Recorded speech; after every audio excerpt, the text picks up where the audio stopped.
ఆ పెళ్ళి ఆగిపోయింది కదా, తర్వాత అది నేను పేరు చెప్పదలుచుకోలేదు. ఆ పెళ్ళి ఆగిన తర్వాత వాళ్ళంతా బాధలో ఉన్నారు, వాడు మదర్ చనిపోయారు, అవన్నీ అదంతా దిగమింగుకుని ఆ పిల్లోడు ఉన్నాడు. ఎంత దగ్గరని చూడడానికి ఎలాంటి స్టార్స్ రాలేదు. ఆ ఫ్యామిలీలో కూడా వాళ్ళ సిస్టర్ వాళ్ళ హస్బెండ్ ఒకతను ఉన్నాడు అనమాట, ఇంకెవరు లేరు అక్కడ. ఈ వీడియోలో ఉదయ్ కిరణ్ మరణానికి కారణమైన ఒక పెద్ద హీరో గురించి మరియు ఆయన చేసిన దారుణాలన్నీ చెప్తాను. కనుక ఆ పెద్ద హీరో కోసం గుడ్డలు చింపేసుకునే ఫ్యాన్స్ ఎవరైనా ఉంటే దయచేసి వీడియోని అస్సలు చూడకండి. నిజాలు నేరుగా చెప్తాను, అన్నిటినీ ప్రూఫ్స్ తో సహా చూపిస్తాను. ఉదయ్ కిరణ్ గారు ఈ పేరు వినగానే ఎలాంటి బ్యాక్గ్రౌండ్ లేకుండా వచ్చి చాలా గొప్పగా ఎదిగి తన సత్తా చాటుకున్న వ్యక్తిగా, మరియు కొంతమంది ఈయన మీద పెంచుకున్న పగ ప్రతీకారాల వలన మరియు భార్య అనే తోడు వచ్చిన ఒక అమ్మాయి చేసిన ద్రోహం కారణంగా అతి దారుణంగా మరణించారు. ఇవే ప్రతి ఒక్కరికి గుర్తు వస్తాయి. అయితే ఇవే కాకుండా ఆయన మరణం వెనుక ఇంకా చాలా దాగి ఉన్నాయి. అలానే ఆయన్ని తొక్కేసింది ఒక పెద్ద హీరో అని తెలుసు, కానీ ఏ ఒక్కరూ ధైర్యంగా చెప్పలేరు. కానీ ఈ రోజు ఈ వీడియోలో ఉదయ్ కిరణ్ గారిని ఎలా అణిచేస్తారో కూడా చెప్తాను. కొంతమంది మన సబ్స్క్రైబర్స్ ధైర్యం ఉంటే హీరోలు చేసిన దారుణాలు కూడా చెప్పు అని అన్నారు. అందుకే చాలా ధైర్యం చేసి చెప్తున్నాను, తప్పకుండా చివరి వరకు చూడండి. అండ్ నిజాలు చెప్తున్నప్పుడు వాటిని పక్కా యాక్సెప్ట్ చేయాలి. బట్టలు చించేసుకునే అభిమానులు ఎవరైనా ఉంటే ఈ వీడియోని చూడకండి. నిజానికి ఉదయ్ కిరణ్ గారు ముందు ఆయన వద్ద 4 కేజీల బంగారం, 100 కేజీల వెండి మరియు 3 ప్రదేశాల్లో కోట్లు విలువ చేసే భూములు ఉన్నాయి. కానీ అతడి భార్య మాత్రం ఉదయ్ కిరణ్ కేవలం ఆర్థిక ఇబ్బందుల కారణంగా పోయాడు అంటూ చెప్పుకొచ్చింది. అంత డబ్బు ఉన్నా సరే ఆర్థిక ఇబ్బందులు అంటూ తన భార్య అబద్ధం ఎందుకు చెప్పింది? అసలు ఉదయ్ బలవాన్ మరణానికి 15 నిమిషాల ముందు ఏం జరిగింది? అతడు చివరిగా కాల్ చేసి మాట్లాడిన వ్యక్తి ఎవరు? చాలా మంది అన్నట్లుగానే ఉదయ్ కిరణ్ ని కొంతమంది పెద్ద వ్యక్తులు కుట్ర చంపారు అనే ఆరోపణలు ఎంతవరకు నిజం? ఉదయ్ కిరణ్ గారి గురించి మీకు తెలియని చాలా విషయాలు ఈ రోజు వీడియోలో తెలుసుకుందాం. అంతకంటే ముందు ఛానల్ని సబ్స్క్రైబ్ చేసుకుని పక్కనే ఉన్న బెల్ ఐకాన్ ఆల్లో పెట్టుకోండి. 1980 జూన్ 6న ఉదయ్ కిరణ్ గారు ఒక సాధారణ మధ్యతరగతి కుటుంబంలో జన్మించారు. వీరిది ఒక బ్రాహ్మణ కుటుంబం. వీరి తండ్రి గారు ఒక ఎయిర్పోర్ట్లో పనిచేస్తూ కుటుంబాన్ని చూసుకునేవారు. ఉదయ్ కిరణ్ గారు బీకామ్ డిగ్రీని పూర్తి చేస్తూ మోడలింగ్ చేస్తూ సినిమా రంగంలో అడుగుపెట్టారు. సినిమా అవకాశాల కోసం ముంబై డైరెక్టర్స్ చుట్టూ చెప్పులు అరిగేలా తిరిగినా సరే ఎవరూ పట్టించుకోలేదు. దాంతో ఉదయ్ ముంబైకి మనకి సూట్ కాదు అంటూ హైదరాబాద్కి తిరిగి వచ్చేశాడు. అప్పుడే అదృష్టవశాత్తు తేజ గారు తన సినిమాలో నటించడానికి నూతన యాక్టర్స్ కోసం ఆడిషన్స్ పెట్టారు. అయితే తేజ గారు ఎప్పుడూ కొత్త వారికి అవకాశాలు ఇస్తూనే ఉంటారు. అయితే ఈ ఆడిషన్స్ లో ఉదయ్ గారు హీరోకి ఫ్రెండ్ క్యారెక్టర్ గా సెలెక్ట్ అయ్యారు. కానీ ఉదయ్ గారి యాక్టింగ్ నచ్చిన తేజ గారు ఉదయ్ గారు హీరోగా చేయాలి అని చెప్పారు. అలాగే అలా నటించినందుకు గాను నీకు 11,000 రూపాయల రెమ్యునరేషన్ ఇస్తాను అంటూ చెప్పారు. కానీ ఆ రెమ్యునరేషన్ ఉదయ్కి నచ్చక అంత తక్కువకి నేను చేయలేను అంటూ ఇంటికి వెళ్ళిపోయారు. అప్పుడు రామోజీరావు గారు వేరే యాక్టర్స్ ని చూడండి, వీడు బిల్డప్ ఎక్కువైపోయింది అని చెప్పగా ఏ ఒక్కరు ఉదయ్ గారి యాక్టింగ్ కి మించి చేయలేకపోయారు. దాంతో వేరే దారి లేక ఉదయ్ గారిని 25,000 రూపాయల రెమ్యునరేషన్ ఇచ్చి మరీ మూవీ తీశారు. 40 లక్షల పెట్టుబడితో వచ్చిన ఈ మూవీ అప్పట్లోనే ఏకంగా 4 కోట్ల రూపాయలు వసూలు చేసింది. చాలా సూపర్ హిట్ అయింది. మళ్ళీ తేజ గారు ఉదయ్ గారిని హీరోగా పెట్టి నువ్వు నేను అనే 2వ మూవీని తీశారు. అది కూడా సూపర్ డూపర్ హిట్ అయింది. దానితో ఒక్కసారిగా ఉదయ్ గారి ఫ్రేమ్ అమాంతం పెరిగిపోయింది. అయితే దీనితో చాలా మంది స్టార్ యాక్టర్స్ తమ సినిమాలను ఉదయ్ కిరణ్ గారితో ప్రమోట్ చేయించుకునేవారు. అలాగే ఉదయ్ గారు తీసిన మనసంతా నువ్వే మూవీ కూడా ఉదయ్ గారి జీవితంలో ఒక కీలక మైలురాయిగా చెప్పుకోవచ్చు. కనీసం 25 సంవత్సరాలు లేని ఉదయ్ గారు వరుస హిట్లు సాధించిన కారణంగా ఎంతో మంది పెద్ద పెద్ద వ్యక్తులు అతనితో బంధుత్వాన్ని ఏర్పరచుకోవడానికి పోటీ పడేవారు. వారిలో చిరంజీవి గారు కూడా ఒకరు. అయితే ఉదయ్ కిరణ్ గారు ఒక ఇంటర్వ్యూలో ఒక అమ్మాయిని ఇష్టపడి ఆమెతో ప్రేమలో పడ్డారు. కానీ 6 నెలల తర్వాత ఆమె ఉదయ్ని అవాయిడ్ చేయడం స్టార్ట్ చేసింది. కానీ ఉదయ్ సున్నిత మనసు కలిగిన వాడి కారణంగా ఆమెను వదలలేక ఆమె తల్లిదండ్రుల చుట్టూ పిచ్చివాళ్లా ఆమెను పెళ్లి చేసుకుని బాగా చూసుకుంటాను అంటూ తిరిగాడు. అయినా సరే ఆమె లెక్క చేయకుండా ఎలాంటి సమాచారం తెలపకుండా లండన్ వెళ్ళిపోయింది. అయితే ఉదయ్ గారు చిరంజీవి గారితో చాలా క్లోజ్గా ఉండేవారు. ఏ వస్తువు కొన్నా ఎక్కడికి వెళ్ళినా చిరు గారికి చెప్పే చేసేవాడు. అంత మంచి సంబంధం వీరిద్దరి మధ్య ఉండేది. దాని కారణంగా తన ప్రేమ విషయాన్ని కూడా చిరంజీవి గారితో పంచుకున్నాడు ఉదయ్ గారు. దానితో చిరు గారు నీలాంటి మంచి మనిషిని కోల్పోవడం ఆమె చేసుకున్న తప్పు, అయినా అలాంటి నకిలీ మనుషులతో ఉండే కన్నా విడిపోయి హ్యాపీగా ఉండడమే మంచిది అని చెప్పారు. ఈ విధంగా ఎలాంటి బాధలు ఉన్నా సరే చిరు గారితో పంచుకుని చిరు గారి మంచి మాటలు విని ఆ బాధ నుండి బయటపడేవారు ఉదయ్. ఈ సమయంలోనే ఉదయ్ యొక్క వ్యక్తిత్వం చిరు ఫ్యామిలీకి నచ్చి చిరంజీవి గారి పెద్ద అమ్మాయినిచ్చి వివాహం చేయాలని నిర్ణయించుకున్నారు. అనుకున్నట్లుగానే వీరిద్దరి ఫ్యామిలీస్ ఇష్టం మేరకు ఇద్దరికి అంగరంగ వైభవంగా నిశ్చితార్థం జరిగింది. దానితో వీరికి పెళ్లి కాకుండానే ఎంతో క్లోజ్ గా బయట తిరుగుతూ ఉండేవారు. అయితే చిరంజీవి గారు కూడా ఎలాంటి బ్యాక్గ్రౌండ్ లేకుండా వచ్చిన వాడే, కానీ అల్లు రామలింగయ్య గారు అల్లుడిగా చేసుకుని చాలా సపోర్ట్ అందించారు. ఆ రోజు ఆయన లేకపోతే చిరు అనే వ్యక్తి ఈ రోజు కనిపించేవాడు కాదేమో. ఒకవేళ కనిపించిన అందరు హీరోస్ లానే ఒక సాధారణ హీరోగా మిగిలిపోయేవాడు. ఏ విధంగానే ఉదయకరణ్ గారి జీవితం కూడా ఉంటుంది అని అందరూ భావించారు. కానీ ఆ సమయంలోనే ఉదయ్ చాలా పెద్ద తప్పు చేశాడు. అది తప్పు అని కూడా చెప్పలేము, తన మనసులో మాటను చెప్పేశాడు. అదేంటంటే చిరు గారి అమ్మాయిని వివాహం చేసుకోవడం నాకు ఇష్టం లేదు అని నేరుగా చిరంజీవి గారికి కాల్ చేసి చెప్పేశాడు.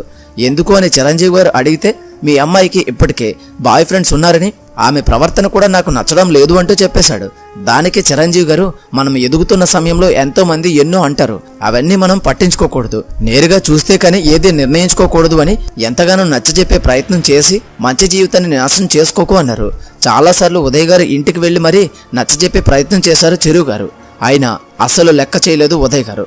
దానితో చిరాకు చెందిన చిరు గారు నిశ్చితార్థాన్ని క్యాన్సిల్ చేస్తున్నట్లు మీడియా పరంగా తేల్చి చెప్పేశారు. ఆ తర్వాత ముంబైకి చెందిన పెద్ద బిజినెస్ మ్యాన్ కి ఇచ్చి వివాహం ఎంతో వైభవంగా చేశారు. ఈ ఒక్క తప్పు కారణంగా ఉదయ్ జీవితం మొత్తం తలకిందులైపోయింది. మెగాస్టార్ అల్లుడు అన్న వెంటనే వచ్చిన వందల అవకాశాలన్నీ ఈ సంఘటన తర్వాత వెనక్కి వెళ్ళిపోయాయి. నిజం చెప్పాలి అంటే అవి పోలేదు. చిరు గారు నేరుగా అన్నిటినీ ఆగిపోయేలా చేశారు. అక్కడి నుండే ఉదయ్ ఫ్లాప్స్ మొదలయ్యాయి. ఉదయ్కి ఏ మూవీ తీసినా సరే అవి అట్టర్ ఫ్లాప్ గానే ఉండేవి. అలా అంచెలంచెలుగా మొత్తం పడిపోతూ వచ్చాడు ఉదయ్. ఆఖరికి ప్రొడ్యూసర్స్ ఎవరూ రాకపోయేసరికి ఉదయ్ తన సొంత డబ్బులు పెట్టి జై శ్రీరామ్ అనే మూవీని తీశాడు. అది కూడా దారుణంగా పోయింది. చివరికి ఏం రత్నం గారి దర్శకత్వంలో ఒక మూవీని మొదలు పెట్టారు. అది 80% కంప్లీట్ అయిపోయింది. పూర్తిగా కనుక కంప్లీట్ అయితే మళ్ళీ ఉదయ్కి మంచి ఫ్రేమ్ మొదలవుతుంది అనుకుని అందరూ ఆనందపడ్డారు. కానీ ఆ సమయంలోనే కొంతమంది సినీ పెద్దలు ఈ మూవీ ఇంతటితో ఆపేయాలి, ఆ మూవీ కనుక పూర్తయితే ఒక్క మూవీ థియేటర్ కూడా మీకు దొరకనివ్వమంటూ ఒత్తిడి వచ్చింది. ఆ సినిమా పెద్దలు ఎవరో కాదు, చిరు గారే. ఒకసారి ఇది చూడండి, మీకే తెలుస్తుంది. దాంతో ఏఎం రత్నం గారు ఈ మూవీని అంతటితోనే ఆపేశారు. చిరు సంఘటన తర్వాత నుండి తన పైన కక్ష సాధింపులు జరుగుతున్నాయని భావించిన ఉదయ్ తమిళ రంగం వైపు అడుగువేసి ఒరిముత్తం ఒరియుత్తం అనే సినిమాలో నటించారు. కానీ అది కూడా ఫ్లాప్ అయిపోయింది. ఈ విధంగా అతి చిన్న వయసులోనే ఎంతో గొప్ప స్టార్డమ్ వచ్చినా కానీ సరైన కథల్ని ఎంచుకోలేకపోవడం మరియు జీవితంలో మంచి నిర్ణయాలు తీసుకోలేకపోవడం కారణంగా అసలు సినిమా అవకాశాలు రాకుండా పోయాయి. వీటన్నిటి కారణంగా చాలా డిప్రెషన్లోనికి పోయి ఇంటి నుండి బయటకు వచ్చేవాడు కాదు ఉదయ్. అలా ఉన్న సమయంలోనే ఉదయ్ చిన్ననాటి స్నేహితురాలైన రిషితాతో పరిచయం ఏర్పడింది. పరిచయం కాస్త ప్రేమగా మారి వీరిద్దరూ 2012 అక్టోబర్ 24న ఎలాంటి ఆడంబరాలు లేకుండా వివాహం చేసుకున్నారు. అలా ఆమెను వివాహం చేసుకున్న తర్వాత మరిన్ని చీకటి రోజులు వచ్చేసాయి. ముందు ఉదయ్ గారి అమ్మగారు అనారోగ్యంతో చనిపోయారు. ఎలాంటి బాధ ఉన్నా అమ్మకు చెప్పుకునేవారు. కానీ ఇప్పుడు ఆమె లేదు. అమ్మ తర్వాత తన అక్క అయిన శ్రీదేవి గారితోనే ఎంతో క్లోజ్గా ఉండేవారు. కానీ ఆమె వృత్తిరీత్యా మస్కట్ వెళ్ళిపోయారు. దీనికి తోడు ఉదయ్ గారి అన్నయ్య కూడా MBBS చేస్తున్న సమయంలో ఏవో కారణాలు చేసుకుని చనిపోయారు. ఉదయ్ తండ్రి గారు తన తల్లిని వదిలేసి వేరే ఆమె మోజులో పడి వీరందరినీ వదిలిపోయి వీరి ఆస్తి మొత్తాన్ని నాశనం చేశారు.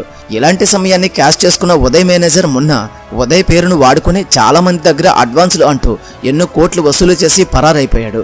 దీని కారణంగా కూడా ఉదయ్ అప్పుల ఊబిలో కూరుకుపోయాడు.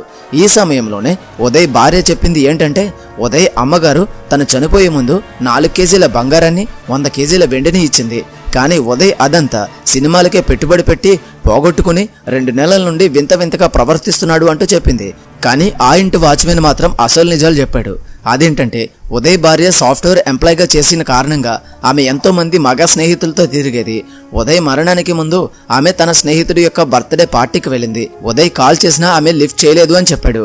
ఆ తర్వాత ఉదయ్ ఆమె స్నేహితుడికి కాల్ చేసి చివరిగా 3 నిమిషాల పాటు మాట్లాడాడు. అలా జరిగిన కొన్ని గంటలకు అంటే ఉదయ్ భార్య రాజరికాలు వెలగపెట్టిన తర్వాత అర్ధరాత్రి 12 గంటల సమయంలో ఉదయ్కి కాల్ చేయగా అతడు కాల్ లిఫ్ట్ చేయలేదు. ఆమె తన స్నేహితుల ఫోన్స్ నుండి కూడా కాల్ చేసింది. ఉదయ్ కాల్ లిఫ్ట్ చేయలేదు. దాంతో ఇంటికి వచ్చి పరుగు పెట్టుకుని లోపలికి వెళ్లి ఉదయ్ ఉదయ్ అంటూ అరుస్తూ వెతికింది. కానీ ఉదయ్ ఎక్కడా కనిపించలేదు. చివరికి తను జిమ్ చేసే ప్రదేశంలో చూడగా అక్కడే బలవాన్ మరణానికి పాల్పడ్డాడు. కొంతమంది సహాయంతో హాస్పిటల్కి తీసుకువెళ్లిన ఉదయ్ మరణించి 3 గంటలు అవుతుందని డాక్టర్స్ చెప్పారు. ఇది పోలీసులు కేసుగా నమోదు చేయగా డాక్టర్ రిపోర్ట్స్ కారణంగా ఇది బలవాన్ మరణమని బయటపడింది.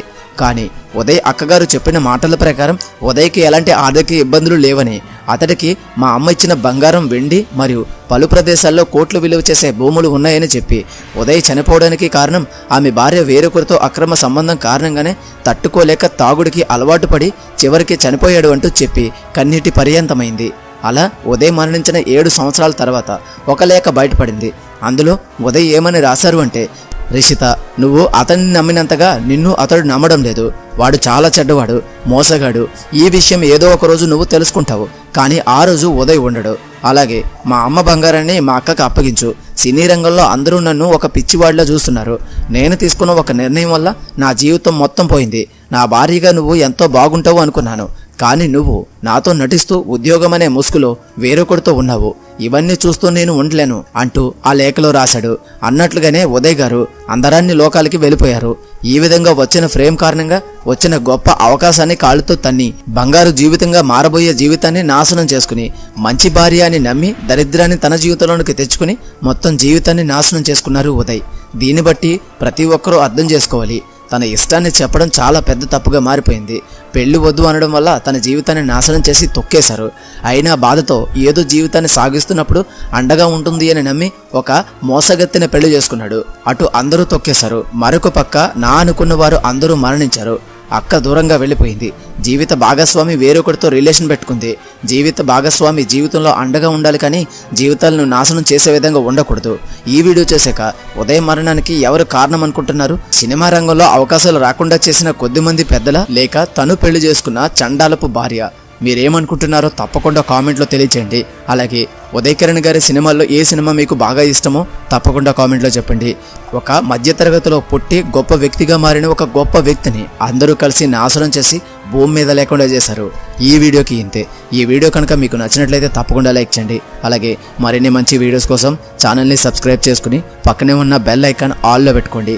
అలాగే దయచేసి ఇలాంటి వీడియోస్ వచ్చినప్పుడు 10 మందికి షేర్ చేసి ఇలాంటి విషయాలు వాళ్ళకి తెలిసే విధంగా చేస్తారని కోరుకుంటున్నాను. ఈ వీడియోకి ఇంతే. మళ్ళీ మరొక మంచి వీడియోతో కలుద్దాం. Until then thank you, bye, Jai Hind.